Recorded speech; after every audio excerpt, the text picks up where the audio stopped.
Hello, beloved, and welcome to your message from God. Okay, the big God, God Himself.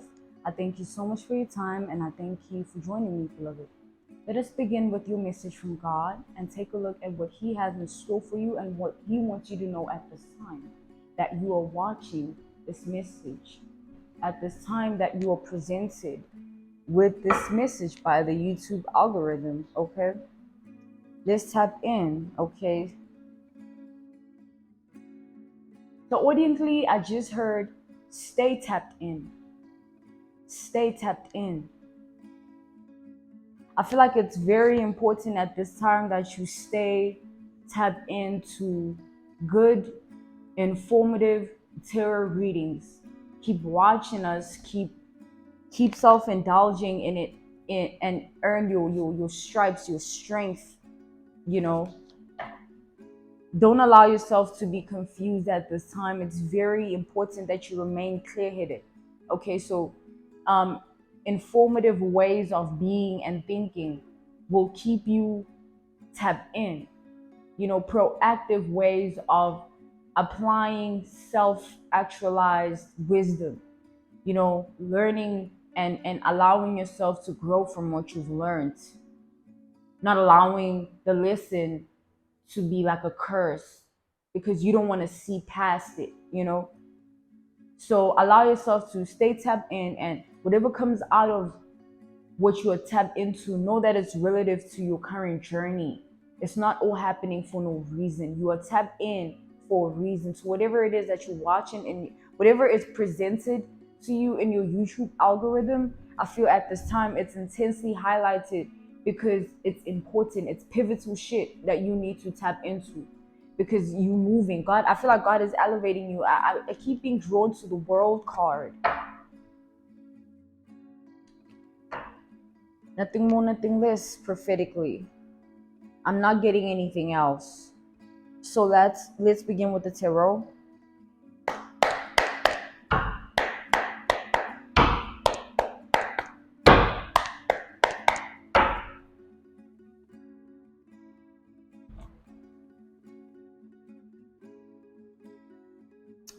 I feel like you have someone's mind in your hands.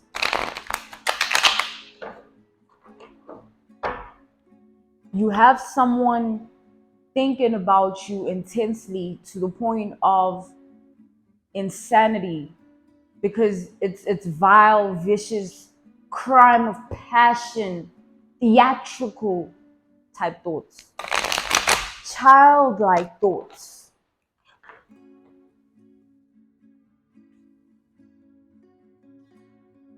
I keep being drawn to the world and the strength here.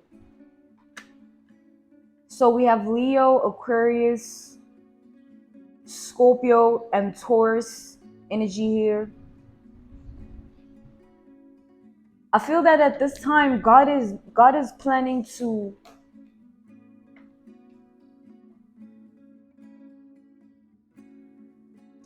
this is not about that.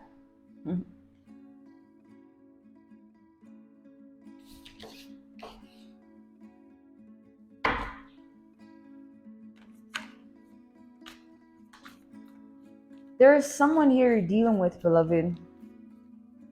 Someone very smart, very clever.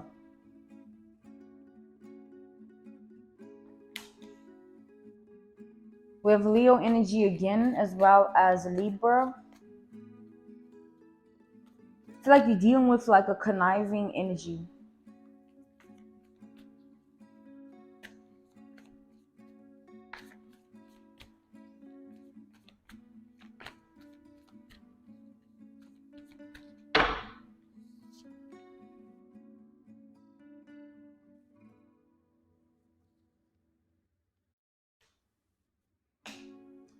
I feel like you're dealing with someone. This message. I need to be very careful what I say. I feel like that. I feel like I need to pick my words very wisely. Okay.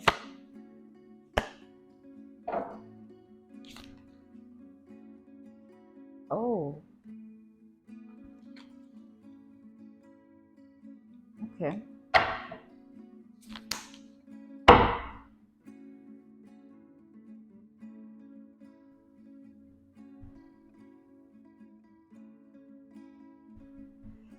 So here we are, right? This energy that I'm channeling is very dominant, feminine or masculine energy. Switch roles if necessary. We all big girls and big boys, right? We can do that. Your awareness of who this person is, I feel like it's very important before I say anything else. This is someone who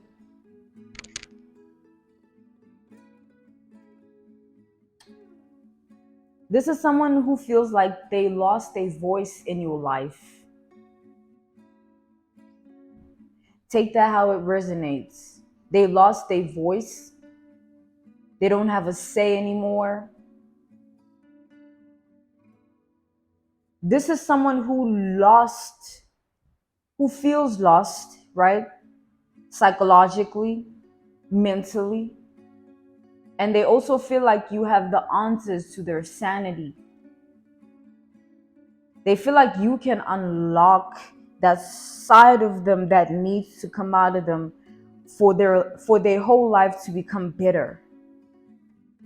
So with that being said, beloved, there's Capricorn energy as well here, Gemini, Virgo, Piscean, okay, Pisces, and then we have Sagittarius here. We have double Pisces, double Leo, double Gemini.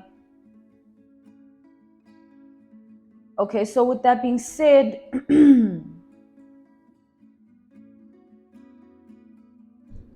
here comes this person wanting to return back into your reality. They want a fresh new beginning with you, one which doesn't include a specific person in your life.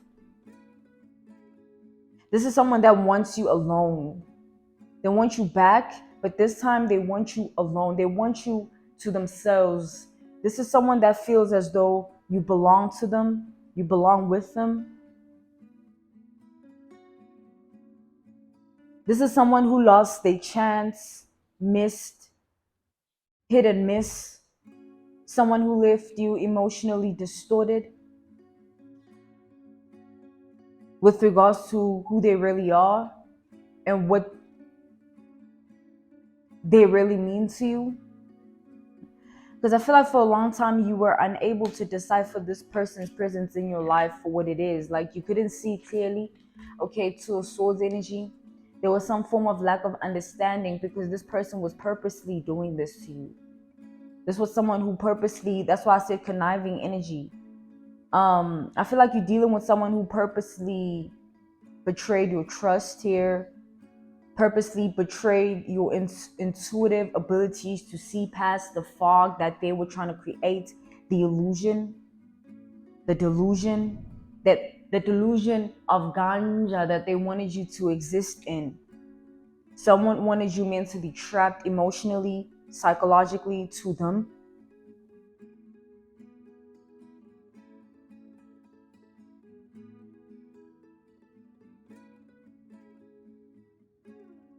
I feel like this is someone with a lack mindset but big dreams. So it's like they could have the vision to see, but they could be seeing the underworld. Like the analogy, the reference point that I would like to give is someone with a lot of money but unable to utilize it correctly. So it goes to waste. Therefore, the money and its making is ineffective to anything outside of just self-pleasure, some form of self-prophecy, self-righteousness, meaning that, let me simply put it in simpler terms. It's like you can be a billionaire with just a billion. You know what I'm saying? No style, no swag, no dope mindset, no intelligence, no understanding of life, of self, of world, self-absorbed vanity. You could be a cunt of a billionaire. Billionaire or not, you still a cunt. Billionaire or not, you still got no swag. Billionaire billionaire or not, you still have lack of intellect to understand life. So is the billion really a billion when it doesn't really work for you? Instead, you are feeding it to your spirit with whatever it is you are doing with it, because you have lack of direction, no vision. You have no foresight to see past the delusion of ganja that you are living in. That makes you stupid, a stupid billionaire, despite the money. Whether or not you make it in a supposedly smart way, I'm guessing you have people that work for you to do that. So what this means, I feel like you're dealing with a spirit of rebellion here, which lacks no direction, no moral compass. Someone who seeks pleasure, thrill, self-righteousness, self-fulfilling prophecies in the things of life that make them feel like life is worth living. So a dead inside type spirit that likes to portray self-victimization to get empathy and gain bonds with people. Someone likes to throw their trauma on people so that they feel connected to them. Like an analogy or reference point I would like to give, a case study would be a frenemy who would like to be your best friend, but it's like a frenemy who would like to be your best friend, but always seeks to be closer to the frenemy aspect more than anything. Like, as much as they want to be your best friend, it doesn't mean that the end goal of them wanting to be a best friend is with good intention. It's like they're still a frenemy. So I feel like you're dealing with a heavy-hearted spirit at this time that lost their ways of life, and you can clearly see it. And slowly but surely, I feel like others are beginning to see it as well, because this person's loss of moral judgment of others, people, like projections that they place upon others. Like, this is someone that I feel throws their trauma at people, and it's in different forms, projections, illusions, which are created in forms of lies. Like, this is someone that holds back their true self because they don't want people to know them like that, but they want to break people down so they can control people, or they have people where they want them. I feel like this is a spirit of someone who is immorally inclined, lacking some form of direction to a better kingdom, if anything. Because I feel like this is someone who lacks home within self and home within exterior of self. Like, so because they lack home, they seek home in other things. So this is someone who is currently could be addicted to some form of self-fulfilling prophecy that they're attached to, because it brings them closer to a sense of home, that longing that they never had, that they desperately need. I feel like someone needs love and like freedom here, all at the same time. But I feel that like what they seek is repelling them, because that is not the direction that they're meant to take with it. You can seek happiness all you want, but if you're going about it the wrong way, it'll never come. Let that sink in.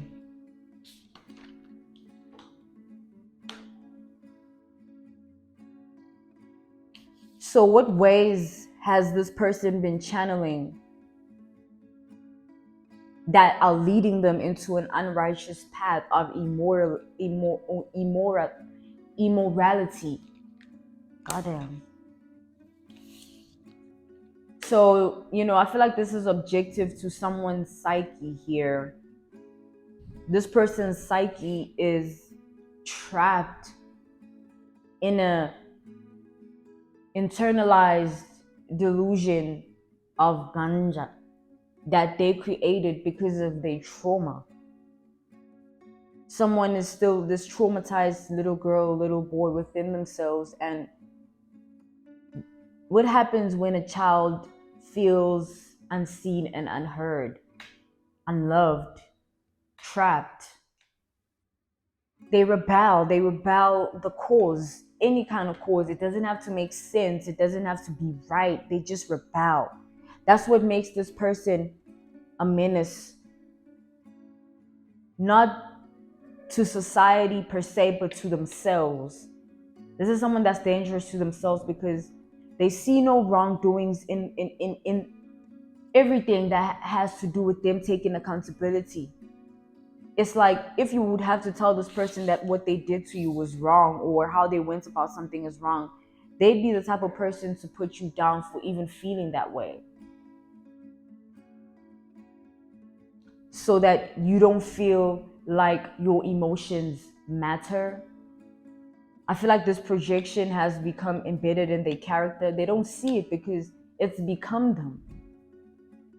Like you do something for long enough, like tarot is second nature to me. Y'all probably, you know, think differently about every time you watch me, but I just I do it so much that I become a master at it. I become a G at it because I'm always tapped into it.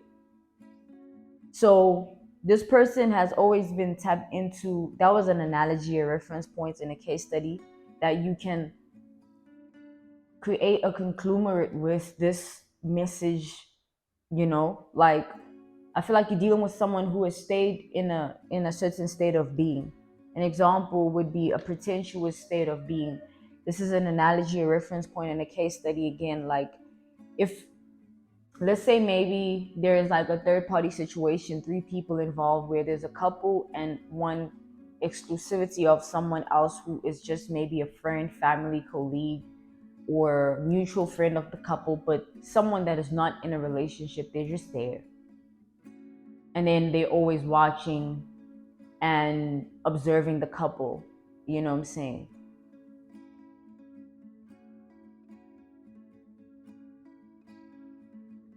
And then come to find out that maybe this is a feminine that is watching the couple, the friend of the couple or the colleague or whatever, the family friend.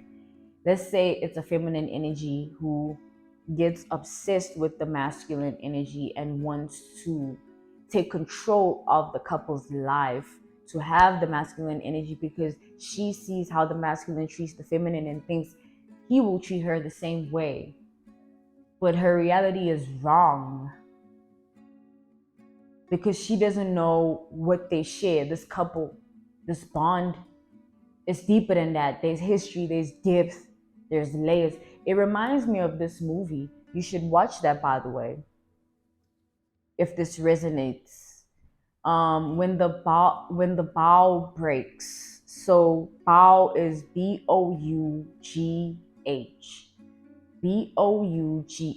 When the bow breaks. That's the name of the movie. Go watch that.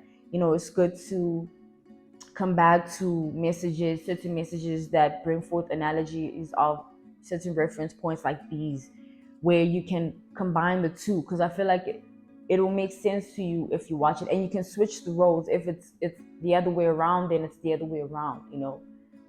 But sticking to the feminine energy of the analogy, the reference point, the movie here.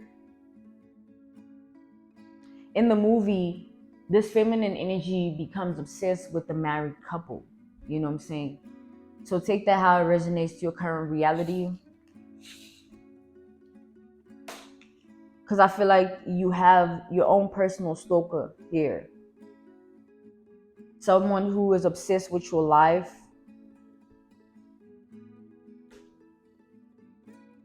This is someone who you left alone or you left in the past, but they are refusing to let a certain chapter close. They feel like you didn't bring them closure, or there was a lack of understanding. So there needs to be some form of redemption.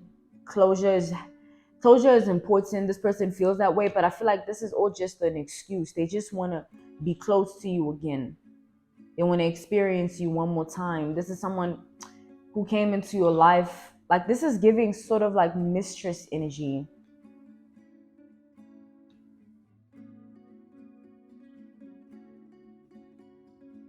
Like I feel like this was someone who saw you as a catch but wanted you alone. Like whoever is in your reality was in your reality. Okay, take that how it resonates. They wanted that person out. Like if you watch that movie When the Bow Breaks, BOUGH, When the Bow Breaks. If you watch that movie, you would see that the married woman treated the feminine with a lot of grace, kindness, so much so that like she kind of came off like too friendly, or like she lacked some form of moral virtue to see past the potentialist act of this feminine energy who was low-key plotting to seduce the married man. Seduction. So you know what, y'all know what y'all do, in your spare time. But I'm getting like threesome energy here. This is a conglomerate, something, this is like some form of collaboration that was meant to take place that didn't. Someone is not okay with the ending. I feel like you let someone in your life, and after they experienced you, it was like they fell into some form of fantasy world that was created by this delusion, the delusion of ganja. And it's like now it's taken over their life where they feel like it has to be fulfilled. So it has to be. It just has to be, right?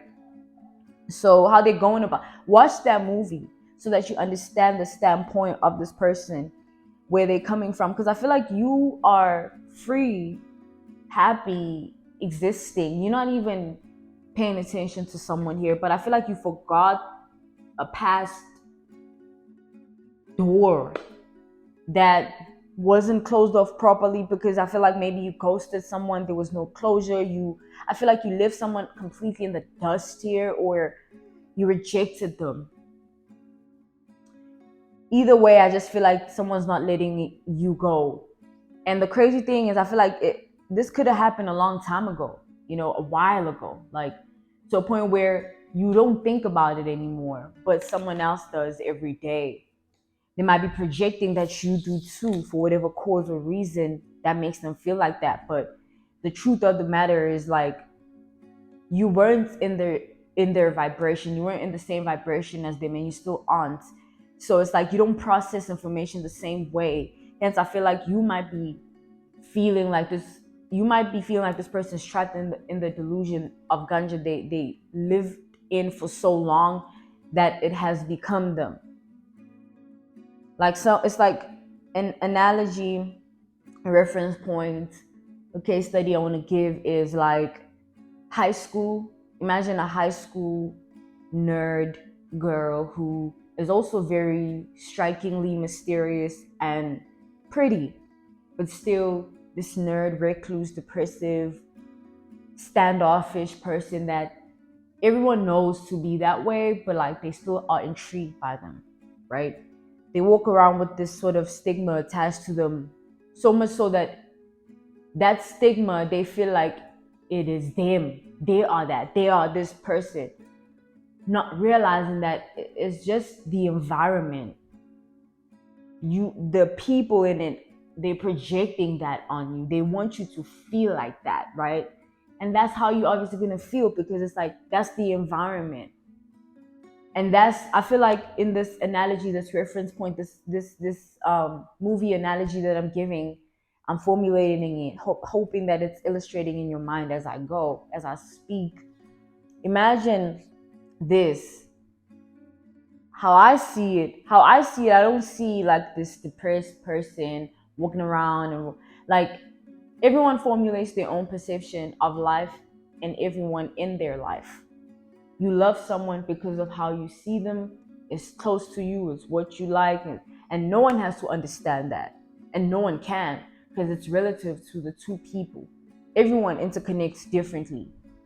So I feel like there was a way in which this person connected to you that might have not resonated with how you connected to them. Well, not fully at least, because maybe there was some form of lack of understanding of that.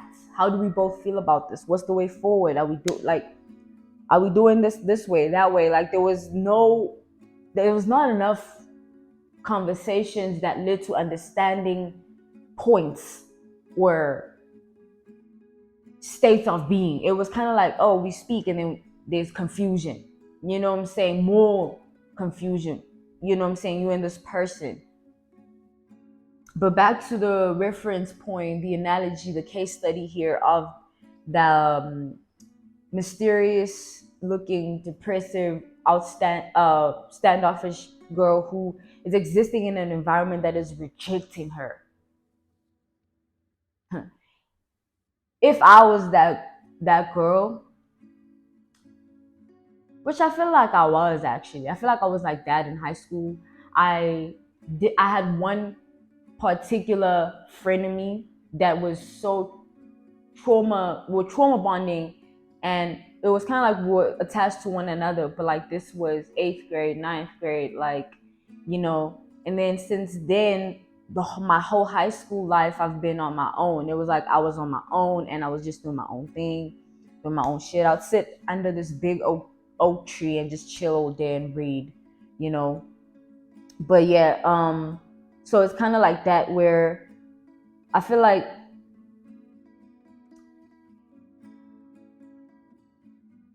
what I would do is, which was what I did, I allowed people to stigmatize me however way they pleased.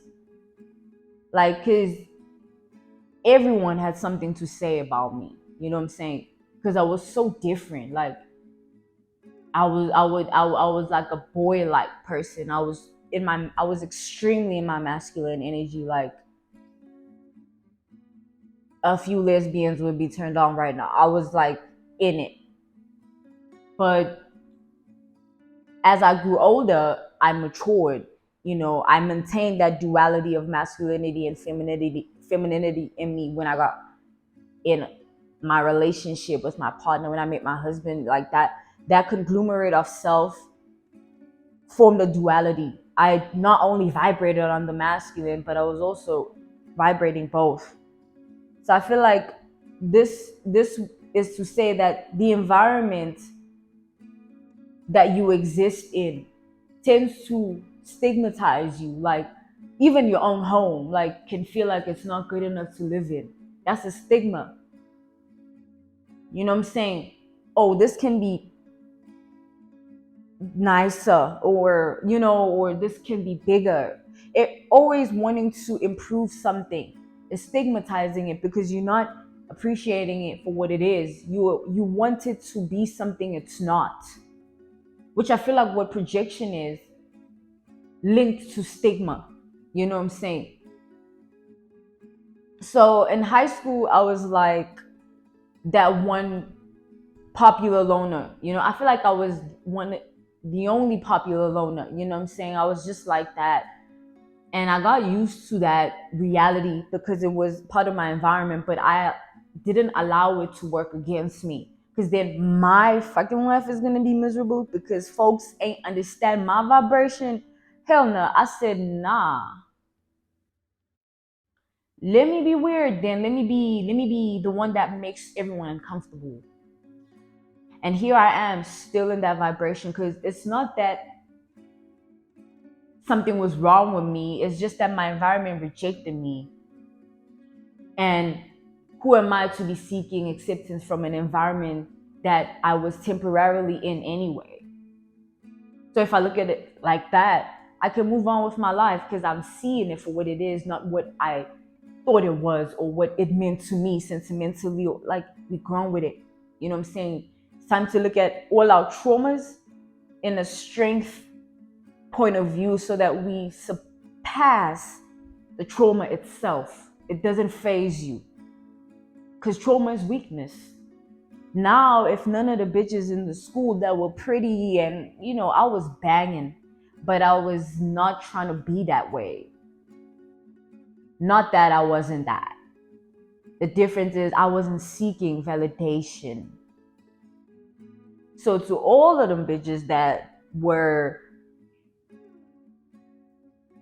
what did you produce? All of them lost. All I'm saying is, back to this person, I feel like the difference between you and them is that you are okay with the eyes of man not validating you, not men as in gender, like humans. You're okay without the sight of people pleasing you in your ego because you are pleased within self. But I feel like you're dealing with someone who isn't like that. And because they're not like that, oh, and all them bitches broke too. Them high school, man, I'm telling y'all, this life will swallow you whole once you think you got it figured out. I'm glad I humbled myself early. But this person here feels like you left the chapter unclosed. Whether that's true or not, they feel like you ghosted. They feel ghosted. They feel rejected. What happens when someone feels rejected in the environment that is not okay with not being seen and heard by the eyes of man and not being validated? Someone's not okay with that. Take the opposite of who I was in high school. What if I was really, really looking for the attention? That would have depressed me. So it's like this person keeps coming at you, coming after you, and wondering why they being sadder and sadder and feeling more miserable. And it's like you are not, your environment is not fit for them anymore. It's rejecting them. And I feel like this is even more spiritual. Like there's a level of disconnect that, like, even if this person was in your presence, they wouldn't be able to take it. Like whether they see that clearly now or not, or whatever is happening with them mentally, but like that's the truth. And if someone doesn't get that, then allow them to fall short until it gets to a point where they gotta crash and have to deal with the consequences, because they might even have to face you. And I feel someone does not want to take it that far without actually wanting to take it that far. That's what they want. They want you back. So what's necessary to be done will be done by this person, what they feel. But I feel like what they're not understanding is that the more they try to do this, the further away they drive themselves from your vibration. Because the more they come into your environment to get their way, is the more rank they lose, because they're fighting a high vibrational energy with low vibrational energies, and it's like their spirit is depleting. Do you understand? So it's like whatever you feel energetically from this person, those energetic tug of war energy, it's like understand that it's this person's attachment to you that is dissipating. I feel like your ancestors are releasing this person from you, and I feel like it's happening more behind the scenes. You're not seeing a lot of things in this person's life. I feel like you hardly even saw your influence truly on them, because this was someone who hid it. Like someone here, I feel like you waited long and hard to get some form of clarity, or this is how they wanted you, how they wanted things to be. They wanted you to suffer or walk a certain plank for them as if they were like the trophy. But I feel like someone had, like, this is a delusion of ganja, man. You know what I'm saying? Someone was just tripping on you, and now they regretting it, wanting to return with some form of proposal to get you back. But I feel like you are not interested, because the vibration has shifted energetically, and whether or not they understand this, it's true. So I feel like your angels, ancestors, and spirit guides are walking you through this connection. So whatever's to come should not worry you, because you're gonna have the formula either way to get rid of it.